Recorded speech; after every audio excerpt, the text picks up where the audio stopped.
datos que son muy, pero muy preocupantes respecto de un tema que sigue desgarrando a América Latina, el narcotráfico, directamente relacionado con el crimen organizado, directamente relacionado con el auge de violencia que no para en buena parte de nuestra región. Y te presentábamos, antes de irnos al corte, tres grandes ejes para contarte hoy de cosas que están pasando en este momento. Primero, y por allí vamos a empezar, este informe que presenta todos los años la oficina que tiene las Naciones Unidas para cuestiones de narcotráfico y criminalidad organizada, que produce informes todos los años y que revela un aumento muy, pero muy preocupante de la producción de cocaína en el mundo, y un aumento que está directamente relacionado con lo que está pasando en Colombia. Después vamos a hablar de cómo esto repercute en otros países, puntualizando en Ecuador y en Venezuela, pero nos metemos primero con Colombia, que es el mayor productor mundial y que lamentablemente, después de muchos años de hacer progresos, desde hace algunos años empezó a estancarse, y este estancamiento se ha agravado a niveles récord. Vamos primero con los datos duros de este informe de las Naciones Unidas, que dice que la producción mundial de cocaína llegó a 3.708 toneladas de droga pura, cocaína pura. No se toma acá todo lo que es derivados de la cocaína, lo que se hace con los residuos, la pasta base, todas las otras drogas que se comercializan en el mercado derivadas de la producción del clorhidrato de cocaína. Ahora, esto representa un aumento del 34% sobre 2022, récord sin precedentes. Este es el panorama mundial. Ahora, ¿qué nos dice este informe respecto del caso particular de Colombia? Vamos, por favor, a la siguiente placa.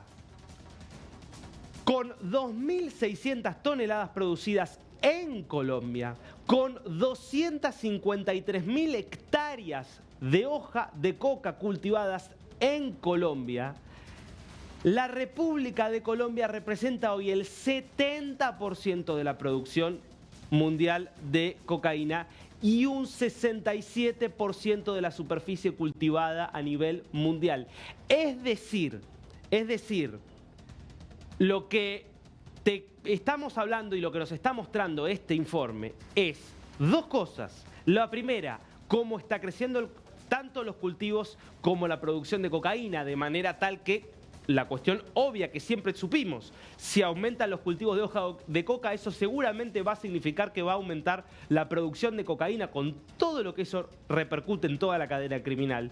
Y en Colombia está habiendo un agravamiento de los dos problemas que están intensamente relacionados. Está creciendo el cultivo de coca y está creciendo la producción de cocaína, algo de lo que venimos hablando desde hace mucho tiempo, pero que ahora certifica con este informe de las Naciones Unidas que debiera ser de máxima preocupación. Por eso quiero ir ya mismo a Colombia, a Bogotá, con nuestro compañero Sergio David González, para empezar a entender qué es lo que hay detrás de estos datos. Sergio, datos sin dudas muy, pero muy preocupantes.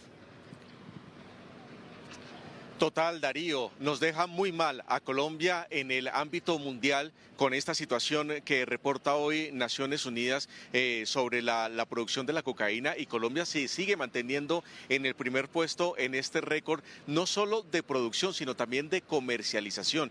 Darío, lo que muy bien estás diciendo, esto puede ser relacionado como si fuera un ciclo vicioso, porque aquí lo que tenemos es más producción, que lo estamos viendo en este informe de Naciones Unidas, más disponibilidad, que lo estamos viendo en la cantidad de dinero que están ingresando hacia las bandas criminales y a los grupos al margen de la ley por esta situación.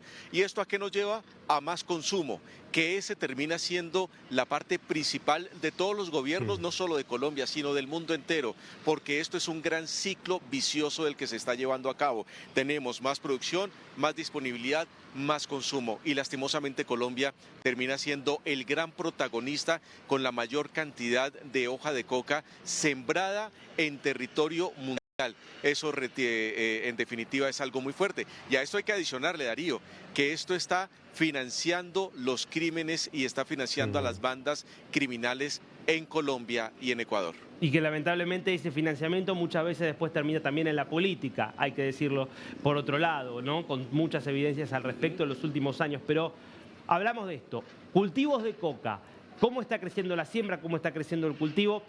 Vamos a ver, Sergio, y para vos que estás siguiéndonos desde la app, desde la tele, datos que presenta aquí la ONU y volvemos con Sergio para analizarlos. Pero primero quiero que veas algo importante.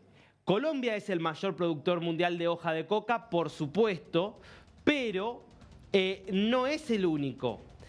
Perú y Bolivia son también productores importantes de coca.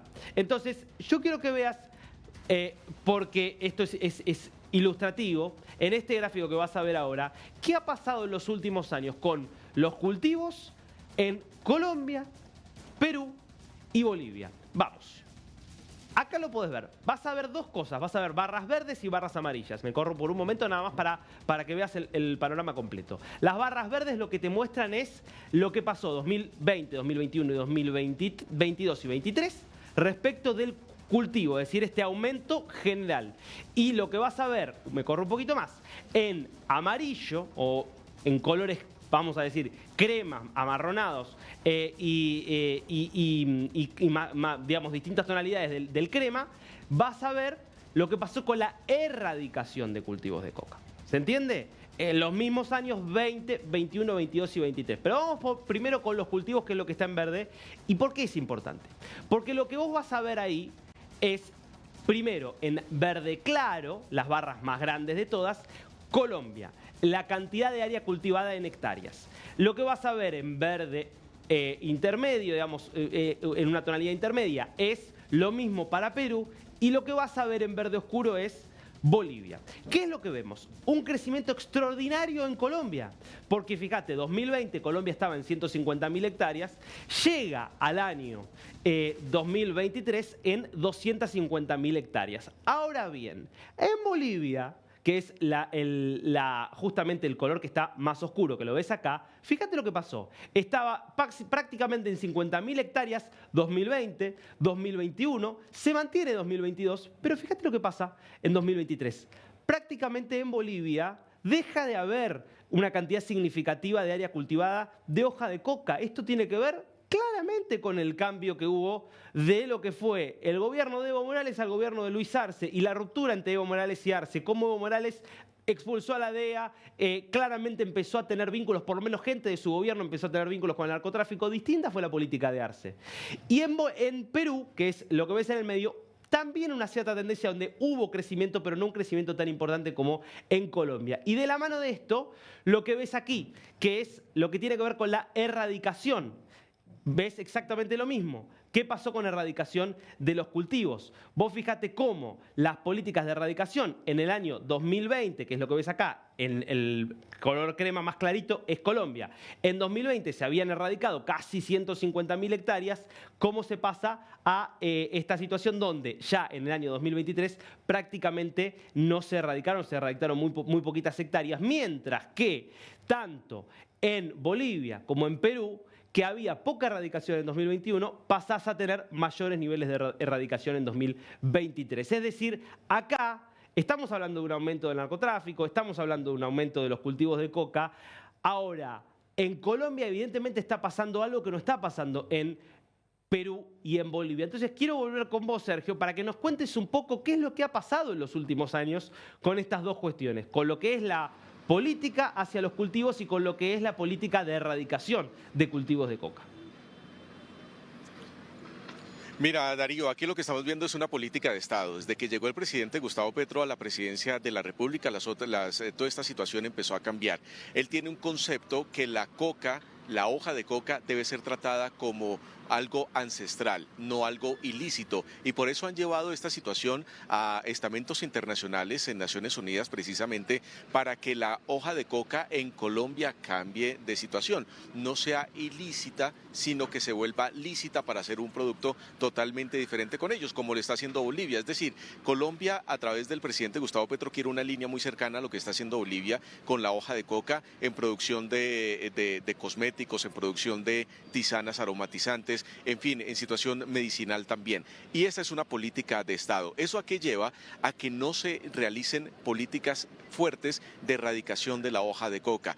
En gobiernos anteriores se estaba utilizando el glifosato, que era una alternativa para poder acabar con la hoja de coca, pero que podía llegar a afectar a cultivos y a la salud, principalmente de los campesinos en estas zonas. Este gobierno hasta ahora está volviendo a tocar el tema de utilizar nuevamente el glifosato, pero no aspersado a través de aeronaves, sino directamente erradicación directo aplicado en los cultivos, que es lo que se está viendo, aún sigue en estudio en esta situación, Darío. Pero otra política adicional, el gobierno no se ha ido directo a acabar con los cultivadores porque para ellos los campesinos están siendo instrumentalizados. Para ellos no existe un cartel relacionado al cultivo, sino es un cartel relacionado al procesamiento de la cocaína y a la exportación.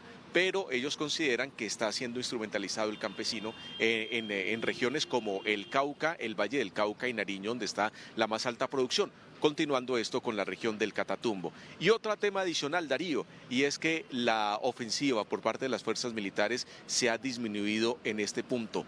Tanto, Darío, que lo hemos registrado acá en DNews. El fin de semana anterior se presentó el secuestro de 57 uniformados en el Cañón del Micay, allí en el departamento del Cauca, un sitio cocalero por experiencia, un sitio cocalero donde la mayoría de sus ingresos están relacionados con lo ilícito, y allí las comunidades son las que están teniendo a la fuerza pública allí retenida, justamente por todas estas ofensivas que están realizando, en menor medida que en años anteriores, para poder erradicar y que no se convierta esto en un gran laboratorio de la cocaína en el mundo. Pero en esto estamos llegando, Darío. Disminución de ofensiva contra los grupos al margen de la ley, donde en Colombia ya no es una situación ideológica, sino una situación relacionada al narcotráfico, y ante eso con programas de erradicación que hasta el momento no han funcionado muy bien. Clarísimo, clarísimo, Sergio. Entonces lo que estamos viendo en definitiva es que acá no es resultado del azar y que acá también no se puede culpar exclusivamente a que ha habido un aumento de la demanda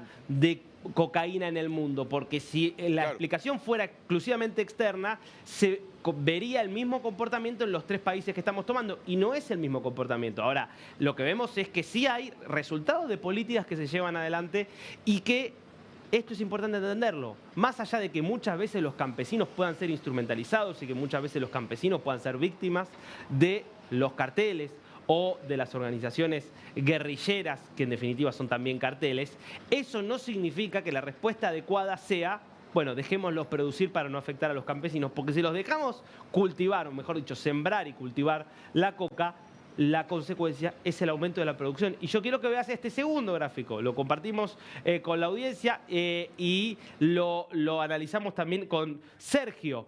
Justamente este gráfico que vas a ver ahora, fíjate vos, que muestra el aumento de la producción de cocaína. Antes veías cómo crecía en una curva muy parecida la superficie cultivada, de coca. Bueno, esto es producción en toneladas. Un gráfico que comienza en el año 2005, cuando tenías aproximadamente, te acercabas a las 800 más o menos toneladas. Fíjate cómo en ese momento, Plan Colombia, gobierno de Álvaro Uribe, una política muy dura respecto tanto del cultivo de coca como de los grupos criminales que sufrieron golpes muy duros. Y fíjate qué pasó con la producción de cocaína. Cae, me quedo acá. Fíjate cómo cae más o menos hasta el año 2014 aproximadamente. Desde 2014 empieza a crecer y fíjate que había caído a menos de 500 toneladas de cocaína producida, y fíjate cómo de menos de 500 se multiplica prácticamente por 4 y termina, como lo ves acá, en estas más de 2.500, 2.600 toneladas. Bueno, acá, Sergio, quiero volver con vos, porque lo que nos muestra este gráfico es que esto antecede al gobierno de Gustavo Petro, antecede incluso al gobierno de Iván Duque, y el aumento nos posiciona en el gobierno de Juan Manuel Santos y nos posiciona en el acuerdo con la FARC. Entonces yo te quiero preguntar, Sergio, ¿qué es lo que se dice hoy en Colombia sobre este tema? Porque daría la sensación de que si se buscaba con el acuerdo de paz con la FARC desmovilizar al principal grupo criminal del país y pacificar la situación, hoy, transcurridos 10 años prácticamente de ese acuerdo, lo que vemos es una Colombia que está acechada por el terrorismo en parte motorizado por disidentes de la FARC que no se avinieron a ese acuerdo. Y vemos que se multiplicó la producción de cocaína, una producción de cocaína que antes del acuerdo estaba en baja. La sensación viendo estos datos es que no fue el resultado que se esperaba, Sergio. Por supuesto, Darío, yo creo que se centró más en el tema de la violencia y no en el tema de la financiación de la guerra en Colombia. Y la financiación de la guerra en Colombia está directamente relacionada con los cultivos ilícitos, no solo de coca, sino también de marihuana. Y esto, Colombia es un país que la tierra es muy fructífera y todo lo que siempre se da. Y por eso tenemos las hectáreas sembradas en este momento de las cuales estabas hablando anteriormente. Nos ubicamos históricamente en el 2014, cuando empieza todo este proceso de negociación con las FARC, y en el 2016 se logra el acuerdo en La Habana, Cuba, y se hace en Colombia. De ahí en adelante, las FARC con sus cabecillas empiezan a no tener presencia en el territorio. Pero ¿quiénes sí la tienen? Las disidencias, quienes no hicieron parte de la firma del acuerdo con el gobierno de Juan Manuel Santos, y lo que se hizo fue, las FARC como un grupo se atomizó en diferentes disidencias, por eso se llaman disidencias, porque se atomizó en varios bloques diferentes de la guerrilla en diferentes puntos del país. Y aquí dejaron ver exactamente cuál era el negocio. La situación no era ideológica, la situación era de un gran negocio relacionado al narcotráfico, y por eso tenemos esta situación de violencia relacionada completamente con el aumento del cultivo de la coca y el procesamiento de la cocaína en Colombia. Vemos los conflictos que lo hemos registrado aquí en DNews en el Catatumbo, frontera con Venezuela. Allí está el ELN y las disidencias de las FARC peleando por territorio, porque es una de las rutas importantes de exportación de coca a través de Venezuela para los Estados Unidos. También tenemos inconvenientes de seguridad con disidencias de las FARC y el ELN en el Chocó, donde han realizado paros armados para que la gente no salga y ellos puedan pasar allí la cantidad de cargamento de cocaína que requieren. También en este momento hay un paro armado en el Guaviare, donde está alias Iván Mordisco, una de las alas más violentas de las disidencias de las FARC, también involucrado con todo el narcotráfico y relacionado con el envío de cocaína a través de los puertos ecuatorianos, que se ha convertido uno de los puntos más importantes para sacar la cocaína colombiana al exterior. Y en Nariño, frontera con Ecuador, también está la misma situación. Es decir, Darío, aquí lo que estamos viendo es que las disidencias, una vez se firmó el tratado de paz entre las FARC y el gobierno Santos, se atomizó todo esto en el territorio nacional, y es lo que estamos viendo en este momento, una disputa de territorio relacionado al narcotráfico que es extremadamente rentable para cualquier organización al margen de la ley. Impecable, Sergio, todo el informe que nos haces, y me parece que si uno toma lo que te muestran las estadísticas no mienten, son categóricas, son claras, y la relación entre las distintas políticas que se han implementado en Colombia en los últimos 20 años y los resultados que estamos viendo, esto debiera servir de ejemplo no para el gobierno colombiano, para todos los gobiernos latinoamericanos que enfrentan el mismo problema. En Colombia hay una cuestión muy particular con la cocaína, en otros países son otras las drogas o son otros los negocios irregulares, pero está claro, hay políticas que funcionan para contener el crimen. No es magia, no todos los países están sometidos al crimen, y hay políticas que fracasan y que han fracasado. Y me parece que eso es lo que tenemos que ver, porque es lo que muestran los datos.